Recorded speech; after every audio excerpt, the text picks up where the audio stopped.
Okay, so imagine this. You're passed over for a promotion at work, and when you ask your boss why, they say you haven't been a team player. Ah. Right. And they even kind of subtly hint that several coworkers have complained about you. The thing is, you're pretty sure you've been doing great work and haven't had any issues with your colleagues. Yeah. And you start to doubt yourself, wondering if you're misreading the situation. Yeah, I've been there. That feeling of doubt. That's what we're diving into today. Interesting. We've got excerpts from Coffee, Responding to False Accusations and Gaslighting with Truth. Okay. And we're going to explore how biblical wisdom can help you navigate these tricky waters. Yeah. Whether it's in the workplace, in your relationships, or even online. You know what's fascinating about this source is that it doesn't treat gaslighting and false accusations as just modern-day problems. Right. It connects them to a pattern of deception that's been around, well, since biblical times. Okay, so let's unpack that. The source material gets pretty intense, even comparing these tactics to the work of Satan himself. Wow. I mean, isn't that a little dramatic? It might seem dramatic at first. Yeah. But think about it. Gaslighting is all about manipulating someone into questioning their own reality. Right. The source points out that it often involves twisting the truth, even bringing in other people to reinforce the lie. When you look at it from that perspective, it's not that far off from how the source describes Satan as the accuser of our brethren in Revelation 12:10. So you're saying there's a connection between the spiritual battle the source material describes Yes. and the very real psychological effects of gaslighting. Exactly. And to understand just how powerful those effects can be, Okay. let's look at how even Jesus, the ultimate example of truth, dealt with false accusations. You're talking about when the Pharisees tried to trap him with all those tricky questions in Matthew 26? Precisely, they were twisting his words, even making things up just to discredit him. Yeah. It shows how these tactics aren't about seeking truth at all. They're about power and control.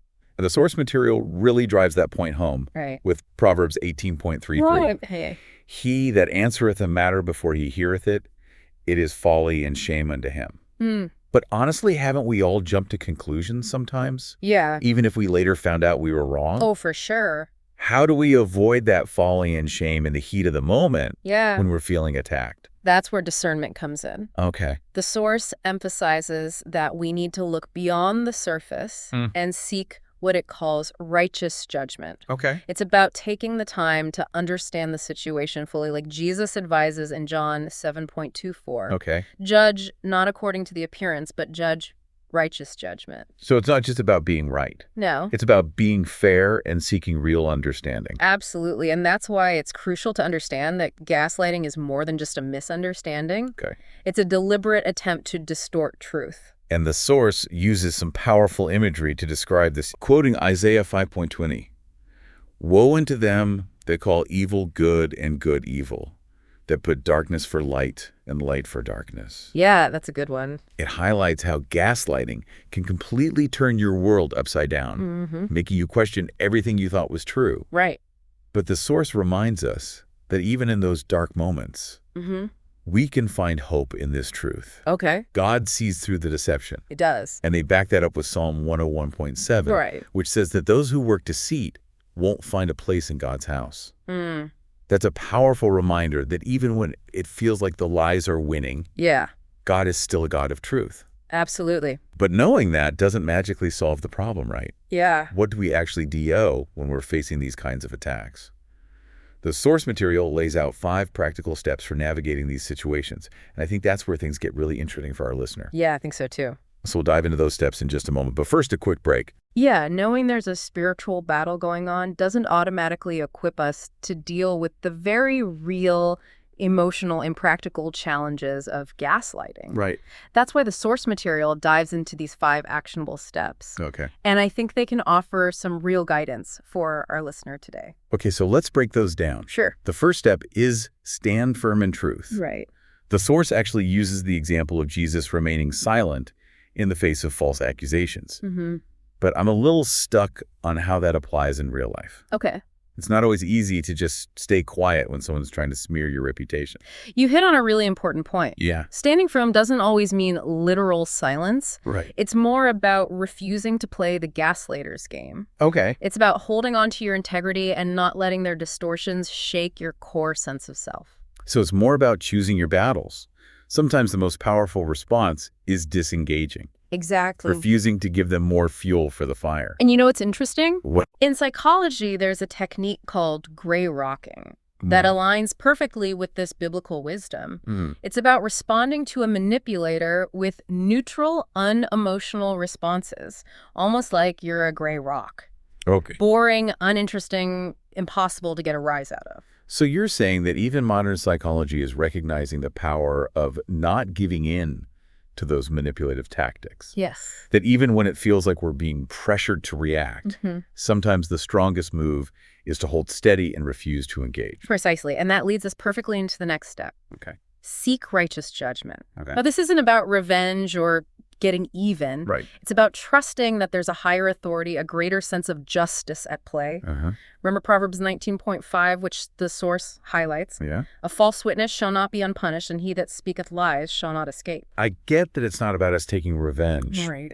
but it's still hard to let go of that anger when you've been deeply wronged. I hear you. Yeah. It takes a lot of faith to surrender that hurt and frustration. Mm-hmm. But the source makes a compelling argument that holding on to anger only keeps us trapped in that cycle of pain. Right. It prevents us from healing and moving forward. It's like that saying, holding on to anger is like drinking poison and expecting the other person to die. Exactly. But letting go doesn't mean condoning their actions, right? Absolutely not. Okay. It's about recognizing that we don't have the power to control the consequences of their actions. Uh-huh. We can choose to focus our energy on our own healing and growth. That makes a lot of sense. Yeah. It's about taking back our power, not by fighting back, Right. but by choosing where we direct our energy, Exact. which I think brings us to the third step. Yes. Avoid retaliation. Yes. And this one really resonates with the idea of seeking righteous judgment. Okay. It's so tempting to want to fight fire with fire, Yeah. to try and clear your name by any means necessary. I can see that. But as the source reminds us, vengeance belongs to the Lord. They even quote Romans 12.19, "Vengeance is mine, I will repay, saith the Lord."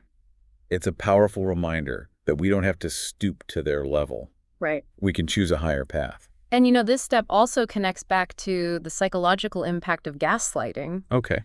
When we retaliate, we're essentially playing into their hands. We're feeding their need for drama and control Right. by choosing to rise above. Yeah. We're taking back our own power and refusing to be manipulated. Okay. I'm starting to see how all these steps work together. Yeah. It's not just about following a set of rules. Right. It's about shifting our entire perspective, both spiritually and mentally. That's a great way to put it. Yeah. And it brings us to a step that I think requires a lot of maturity. Oh. Pray for discernment.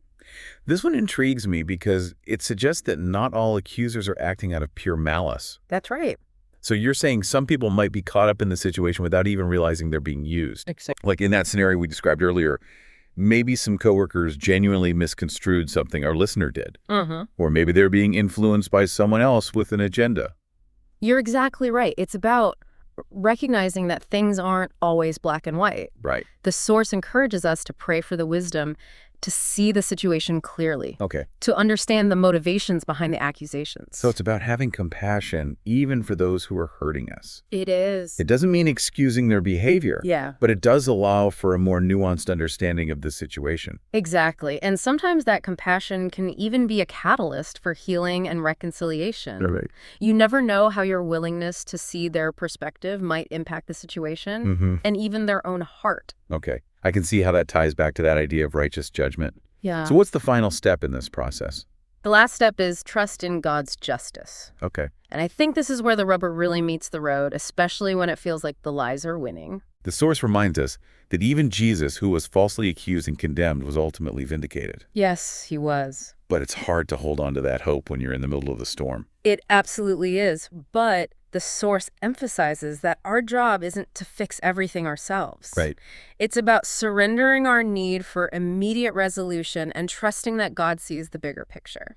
And you know, it's interesting because even if we're not particularly religious, that idea of trusting a greater sense of justice can be really powerful. I agree. It allows us to let go of that burden of trying to control everything Right. and instead focus on our own healing and growth. I love that insight. Yeah. It's about faith, not just in a religious sense, but in the ultimate goodness of the universe, in the idea that truth will ultimately prevail. Okay, we've covered a lot of ground here. We have. But as we move into the final part of our deep dive, Yeah, okay. I think it's important to acknowledge that even with all this wisdom, Yeah. gaslighting and false accusations can take a serious toll. They can. I mean, think about our listener in that work scenario. Right. They're being told they're not a team player, that multiple people have complained about them. Yeah. Even if they intellectually understand it's a manipulation tactic, Right.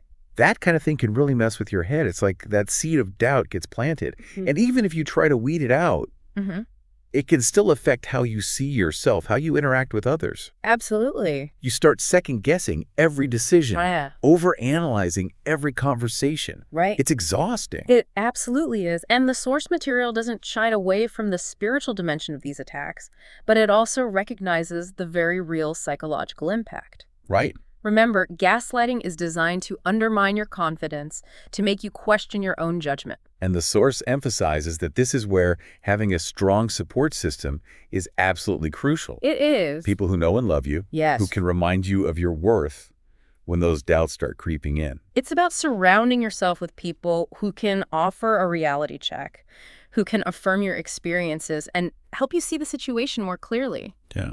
Sometimes just having someone believe you can make all the difference. It's like having a lifeline when you're drowning in a sea of doubt. That's a good way to put it. But what about those times when it feels like there's no one to turn to? What about those internal battles we face, those moments when it's just us and those nagging doubts? That's where the spiritual resources the source material talks about can be incredibly powerful. Okay.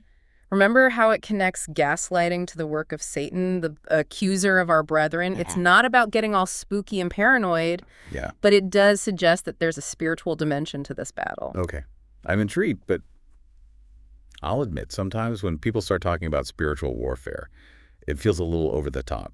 I hear ya. Like, how do we actually fight back against these unseen forces? Do we need to start carrying holy water and chanting incantations? I hear you. It's easy for this kind of language to feel a bit out there if it's not something you're used to. Yeah. But I think the source offers some really practical ways to engage with this spiritual dimension, even if you don't consider yourself particularly religious. Okay. I'm all ears. Well, think about it this way. If gaslighting is designed to make us doubt ourselves, to make us question our own reality, then the antidote is truth, right? That makes sense. But where do we find that truth when it feels like everything's been turned upside down? The source points us to Ephesians 6, where it talks about putting on the full armor of God. Now, bear with me here. I know this might sound a bit metaphorical, but I think it offers a really powerful framework for understanding how to stand strong in the face of these kinds of attacks. Yep. Let's hear it. One of the pieces of armor mentioned is the belt of truth. And I think that's key here. It's about grounding ourselves in something solid, something unshakable, even when our own perceptions are being manipulated. So we're not just trying to fight back with our own opinions or arguments. No. We're anchoring ourselves to a greater truth. Exactly. And for some people, that might be their faith in God. Right. For others, it might be their commitment to their own values, their sense of integrity. The source emphasizes that ultimately it's about aligning ourselves with a power that's greater than the lies trying to control us. And that reminds me of another piece of armor mentioned. The shield of faith. Yeah. It's like we're creating a protective barrier around ourselves. Yeah. Something that can deflect those attacks of doubt and fear. You've got, and the source also talks about the sword of the Spirit, Okay. which it describes as the Word of God. Now, again, you can interpret this in a way that resonates with you. Right. It could be about studying scripture, or it could be about immersing yourself in any kind of wisdom that speaks truth to your soul, Yeah. that helps you discern what's real and what's not. So it's about having that inner compass that can guide us through the fog of confusion that gaslighting creates. Precisely. And I think it's also important to remember the power of prayer, which the source emphasizes throughout. Yeah. Now, prayer doesn't have to be some formal ritual. Right. It can be as simple as quieting your mind, connecting with a sense of something greater than yourself, and asking for guidance, strength, and peace. It's like we're tapping into a source of power that can help us stay grounded even when the world feels like it's spinning out of control. You said it perfectly. We don't have to fight this battle alone. You know, thinking back to that scenario we started with, that listener feeling stuck in a web of lies at work, it makes me wonder, if you find yourself facing that kind of situation, how do you hold on to that truth, that sense of self, when it feels like everyone around you is buying into a different narrative? That's the million-dollar question, isn't it? And honestly, there's no easy answer. But I think the source offers some powerful tools for navigating that kind of challenge. It's about being discerning, about standing firm in your own truth, and about trusting that ultimately the truth will come to light. It's a reminder that even when it feels like we're surrounded by darkness, there's still a light within us that can't be extinguished. That's right. And I think that's a powerful message of hope for anyone who's ever felt lost in a maze of manipulation and deceit. Beautifully said. And as we wrap up this deep dive, I just want to encourage our listener to remember that they are not alone in this. Yeah. There are resources available, people who understand, and a strength within them that can help them overcome these challenges. And remember, you don't have to have all the answers right now. That's right. It's a journey, and it's okay to take it one step at a time. Thank you for joining us on this deep dive. We hope you found it insightful and empowering.